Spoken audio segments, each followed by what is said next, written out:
Di dalam kitab tafsir At-Tabari berkenaan dengan surat Ala Imran ayat 31, di sana disebutkan bahwa ada beberapa orang datang kepada Nabi Muhammad SAW. Lalu di hadapan Rasulullah mereka berkata, "Ya Rasulullah, inna nuhibbu Rabbana." Ya Rasulullah, kami sangat cinta kepada Tuhan kami, yakni Allah Subhanahu wa ta'ala. Jadi maksud dari ungkapan ini, mereka seakan-akan ingin bertanya kepada Nabi Muhammad, apa yang bisa kami lakukan dengan kecintaan yang begitu besar di dalam hati kami ini kepada Allah Subhanahu wa ta'ala. Tidak lama kemudian turunlah malaikat Jibril dengan firman Allah Subhanahu wa ta'ala, "Qul in kuntum tuhibbunallaha fattabi'uni yuhibbukumullahu wa yaghfir lakum dzunubakum wallahu ghafurur rahim." Yang artinya, katakan wahai Muhammad, katakan kepada mereka, jika mereka benar-benar mencintai Allah Subhanahu wa ta'ala, maka ikutilah aku. Niscaya Allah Subhanahu wa ta'ala akan mencintai kalian, dan Allah Subhanahu wa ta'ala akan mengampunkan dosa kalian. Sesungguhnya Allah Subhanahu wa ta'ala Maha Pengampun lagi Maha Penyayang.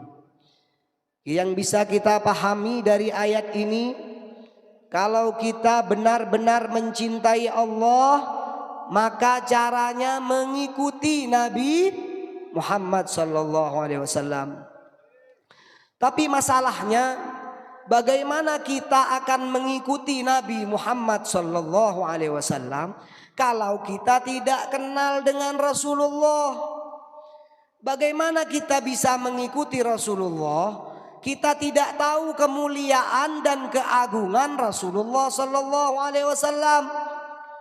Bagaimana bisa kita mengikuti Rasulullah tapi kita tidak tahu bagaimana akhlak Rasulullah, bagaimana budi pekerti Rasulullah? Kita tidak paham. Apakah kira-kira bisa mengikuti Rasul kalau tidak paham tentang Rasulullah sallallahu alaihi wasallam? Tentu tidak akan bisa. Kita ingin mengikuti Rasulullah tapi tidak paham ajaran yang diajarkan oleh Nabi Muhammad SAW. Nah, ini masalahnya. Jadi yang pertama kali, kalau kita ingin mengikuti Rasulullah, caranya adalah mengenal dulu siapa Rasulullah SAW. Setelah kita kenal, maka akan muncul di dalam hati kita kecintaan kepada Nabi. Semua yang kenal kepada Rasulullah pasti akan jatuh cinta kepada Nabi Muhammad SAW. Kalau sudah kenal, kita akan jatuh cinta.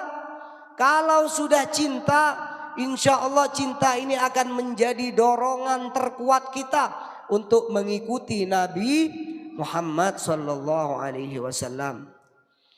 Jadi langkah yang pertama, kalau kita mau mengikuti Rasulullah adalah mengenalnya terlebih dahulu.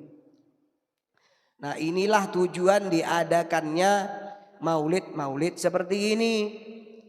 Di tempat-tempat seperti ini, di acara maulid seperti ini, kita dikenalkan kepada Nabi Muhammad SAW. Dikisahkan bagaimana kemuliaan dan keagungan Rasulullah.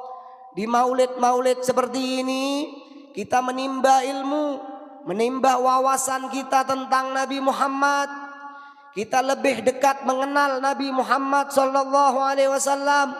Bagaimana akhlaknya, bagaimana perangainya, bagaimana hubungannya dengan keluarganya, bagaimana hubungannya dengan orang lain.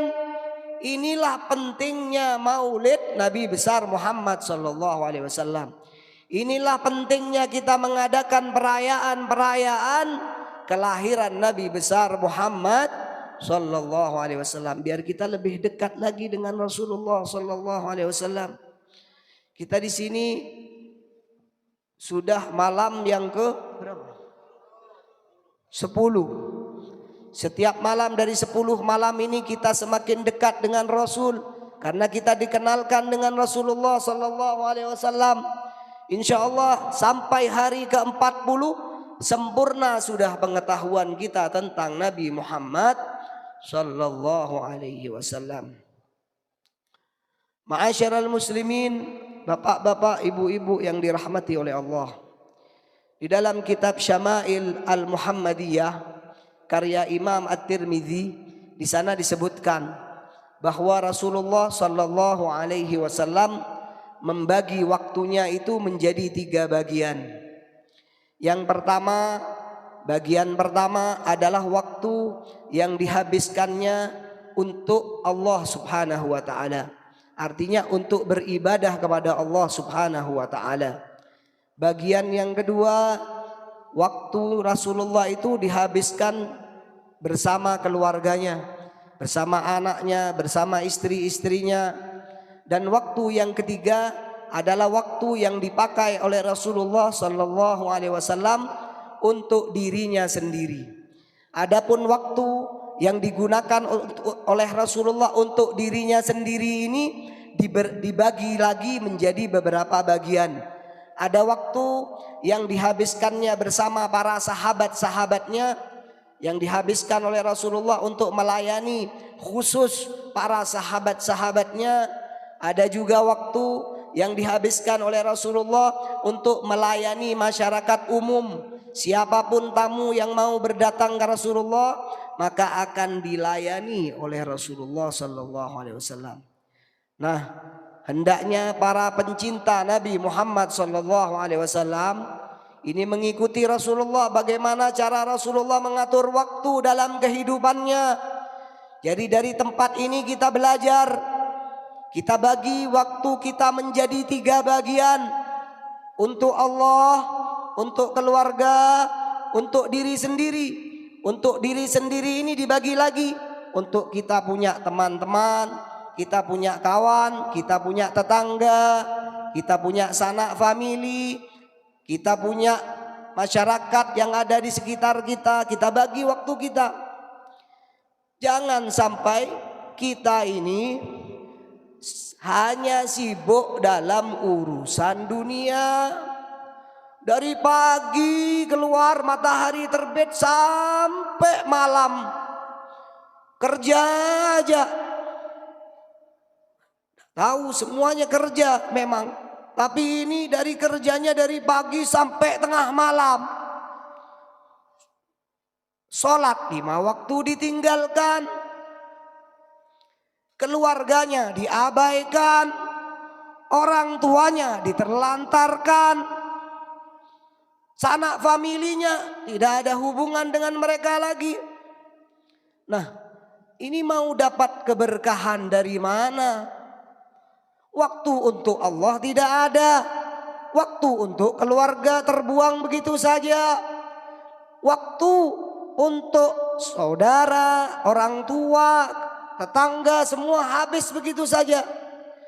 Apakah begini kiranya para pencinta Nabi Muhammad sallallahu alaihi wasallam? Kok sifatnya ini mirip sama orang-orang kafir? Kalau orang-orang tidak beriman kepada Allah wajar saja. Memang mereka diciptakan untuk bersenang-senang. Mereka diciptakan oleh Allah untuk makan sebagaimana binatang makan. Itu wajar orang-orang yang kafir. Tapi kita sebagai pencinta Rasulullah jangan sampai seperti itu. Boleh bekerja, siapa yang mau melarang kalian bekerja? Cari dunia, dianjurkan di dalam Al-Quran dan hadis. Mencari rezeki yang halal itu wajib. Tapi jangan sampai meninggalkan kewajiban yang diperintahkan oleh Allah. Jangan sampai meninggalkan sholatnya, meninggalkan keluarganya. Kita masih punya Allah Subhanahu wa ta'ala. Hubungkan kita dengan Allah, dengan setidaknya dengan sholat 5 waktu kewajiban yang diperintahkan oleh Allah. Kalau sudah sholatnya ditinggalkan, bagaimana mau sholat sunnah atau mengikuti sunnah-sunnah Rasulullah lainnya? Kita bagi waktu kita untuk keluarga, karena keluarga itu juga butuh kepada kita. Anak-anak, istri butuh komunikasi dengan kita, mendengarkan keluhan anak-anak kita, mendengarkan keluhan istri kita. Ini anjuran di dalam syariat. Karena mereka itu, mohon maaf, bukan binatang. Dikasih makan yang enak, kasih minuman yang bagus, rumah yang bagus, cukup sudah. Apalagi? Bukan seperti itu tidak diajarkan oleh Nabi Muhammad SAW. Rasulullah itu duduk bersama para istrinya, berkisah bersama mereka, bercerita bersama mereka. Istri-istrinya pun mengeluhkan sesuatu kepada Rasulullah. Begitu juga dengan putrinya Sayyidah Fatimah Az-Zahra radhiyallahu anha. Bahkan dari manapun perjalanan Rasulullah, pertama kali pulang ke rumah putrinya Sayyidah Fatimah Az-Zahra radhiyallahu anha.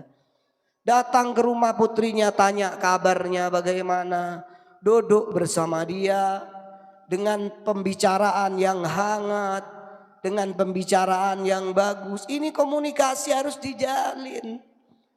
Kita ini di akhir zaman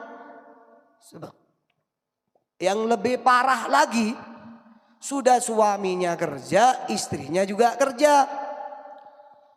Nah, terus anak-anak kita ini mau dididik siapa? Mau kita serahkan kepada pembantu? Kita percayakan kepada dia yang didik akhlaknya, yang didik ucapannya semua.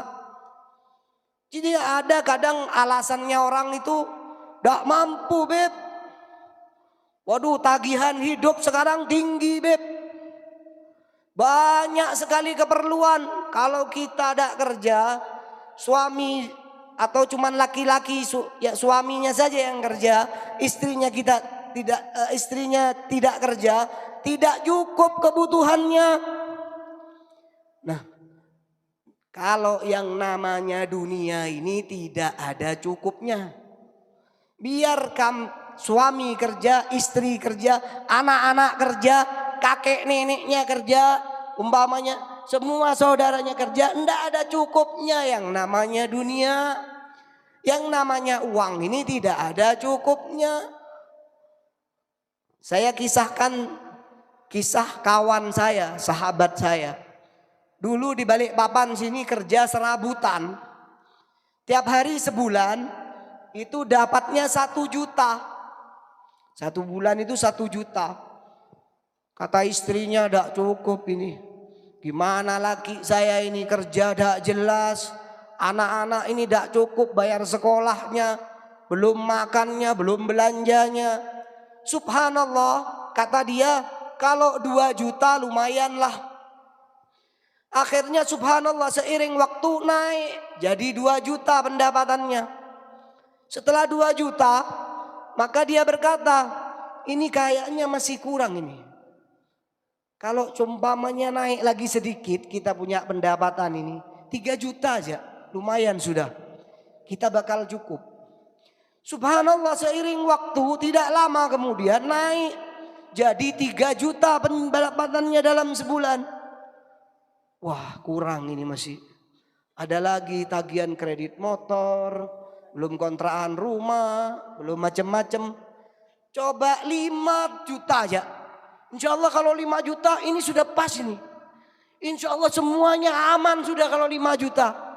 Subhanallah, dikasih kedudukan sama Allah, dikasih anugerah, dikasih rezeki. Dapat kerjaan enak, gajinya 5 juta. Mulai mikir lagi. Kok enggak cukup ya 5 juta nih ya? Kira-kira, maka kata saya, sampean ini enggak usah tanya kepada diri sendiri yang gajinya 5 juta. Cari di Balikpapan sini yang gajinya puluhan juta. Ada yang 20, 30. Coba datengin rumahnya, tanya, Mas, sampean kan gajinya 30 juta. Cukup apa enggak buat kebutuhan keluarga, buat ini? Pasti ngomongnya tidak akan cukup. Kurang masih. Atau cari orang yang lebih kaya lagi, yang pendapatannya ratusan juta dalam sebulan. Coba datengin rumahnya, bertamu ke sana. Saya ini sebenarnya mau tanya, kamu kan gajinya sudah dari perusahaan ratusan juta, punya investasi di mana-mana. Coba tanyain, cukup apa enggak kira-kira ratusan juta itu? Enggak cukup. Masih tidak cukup. Bahkan ada orang yang perharinya miliaran rupiah. Coba tanyain, tidak ada yang cukup juga. Ini dunia. Rasulullah jauh hari sudah menggambarkan tentang keadaan umatnya ini. Tentang keadaan manusia yang seperti ini. Persis apa yang disabdakan oleh Rasulullah di dalam Sahih Muslim. Riwayat Anas bin Malik radhiyallahu anhu. Rasulullah bersabda, "Lau kana ibni Adama wadiyani min malin labtagha wadiyan thalithan. La yamla'u jawfa ibni Adam illa turab wa yatubullaha ala man tab." Yang artinya seandainya manusia ini, kata Rasulullah, memiliki dua lembah harta benda, dua lembah emas, pasti akan menginginkan lembah yang ketiga. Dan tidak ada yang mengenyangkan anak Adam ini kecuali tanah. Kalau sudah mati, dipendem di tanah, nah kenyang sudah perutnya. Makan tuh tanah. Tidak ada yang mengenyangkan. Ini persis yang disabdakan oleh Nabi Muhammad SAW. Jadi jangan bilang tidak cukup. Pendapatan saya tidak cukup. Suami saya harus kerja, istri saya harus kerja. Kita ini diberikan oleh anugerah anak, titipan, amanat, dijaga. Kita sendiri, paling tidak istri yang menjaganya di rumah. Kalau suaminya sibuk, istrinya sibuk, siapa yang mau bertanggung jawab?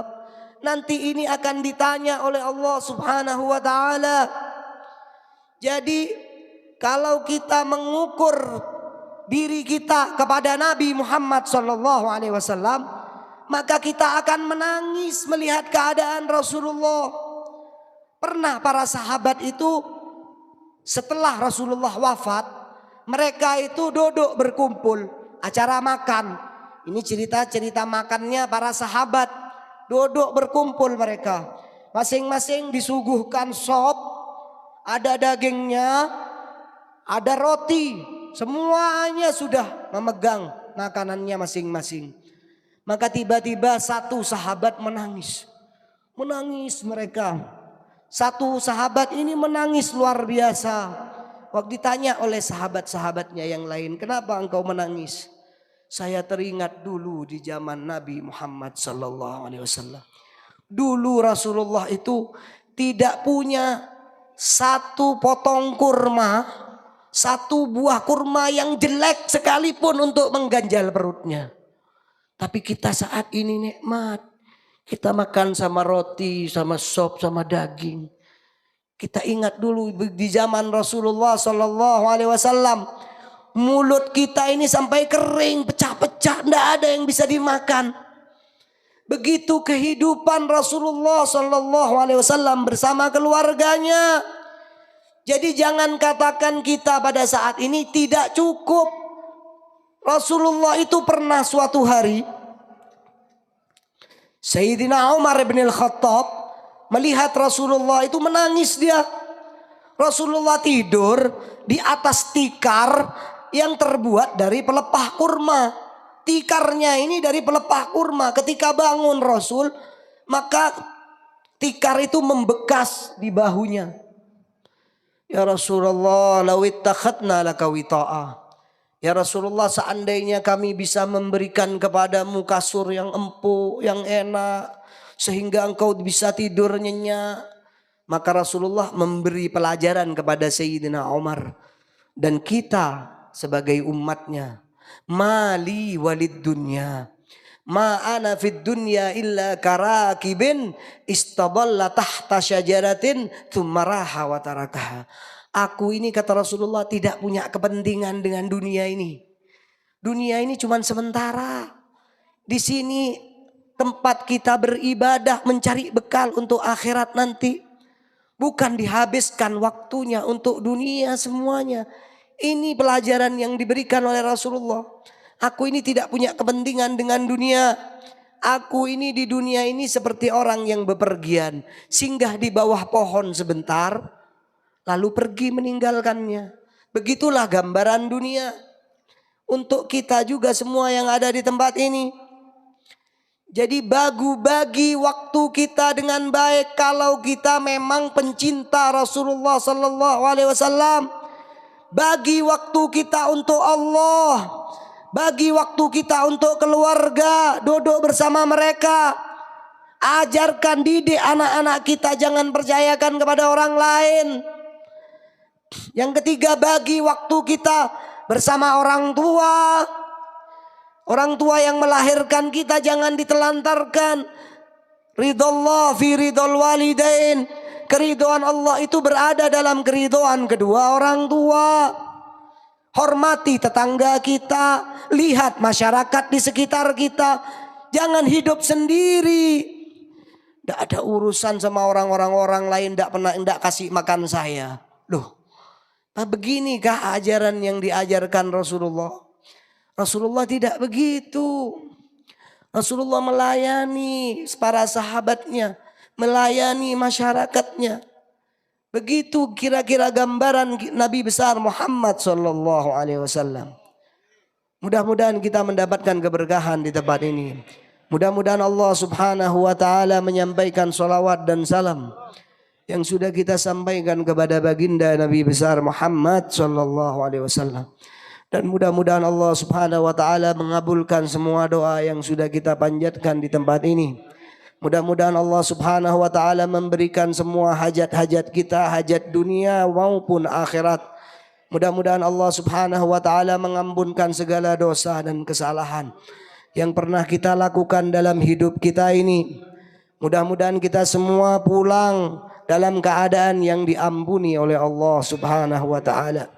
Pulang dalam keadaan hatinya penuh dengan kecintaan dan kerinduan kepada Nabi besar Muhammad sallallahu alaihi wasallam. Mudah-mudahan kita pulang dari tempat ini kita bisa mengamalkan dan mencontoh Nabi besar Muhammad sallallahu alaihi wasallam. Mudah-mudahan Allah Subhanahu wa taala menjadikan lisan kita lisan-lisan yang mudah di dalam bersalawat salam kepada Nabi besar Muhammad sallallahu alaihi wasallam. Dan mudah-mudahan keberkahan majelis ini juga sampai kepada keluarga-keluarga kita dimanapun mereka berada. Sampai pahalanya kepada orang tua kita yang masih hidup ataupun yang sudah berpulang ke rahmat Allah. Mudah-mudahan anak-anak kita dijadikan anak-anak yang soleh soleha, anak-anak yang mencintai Al-Quran, anak-anak yang mudah lisannya di dalam bersolawat kepada Rasul, mudah lisannya di dalam memuji Rasulullah, mudah mengikuti Nabi besar Muhammad sallallahu alaihi wasallam. Dan mudah-mudahan akhir dari penutup ayat kita, akhir hayat kita diberikan husnul khatimah. Mudah-mudahan kita meninggal dalam keadaan yang baik, kita meninggal dalam keadaan yang suci, kita meninggal dalam keadaan mengucapkan kalimat la ilaha illallah Muhammadur Rasulullah. Mudah-mudahan amal ini, amal di malam hari ini yang sudah kita kerjakan ini, mudah-mudahan diterima di sisi Allah Subhanahu wa taala menjadi amal baik kita yang akan menemani kita di alam barzakh, yang akan menemani kita sampai ke akhirat nanti. Rabbana atina fid dunya hasanah wa fil akhirati hasanatan wa qina adzabannar. Rabbana zalamna anfusana wa in lam taghfir lana wa tarhamna lanakunanna minal khasirin. Rabbana hab lana min azwajina wa dhurriyyatina qurrata a'yun waj'alna lil muttaqina imama. Rabbana la tuzigh qulubana ba'da idh hadaytana wa hab lana min ladunka rahmatan innaka antal wahhab. Rabbana taqabbal minna innaka antas samiul alim wa tub alaina innaka antat tawwabur rahim. Allahumma ij'al jam'ana jam'an marhuma wa tafarruqana min ba'dihi tafarruqan ma'suma wa la yaj'al minna wa la ma'ana wa la hawalaina syaqiyan wa la mahruma birahmatika ya arhamar rahimin ya arhamar rahimin ya arhamar rahimin. Wa akhiru da'wana anil hamdulillahi rabbil alamin.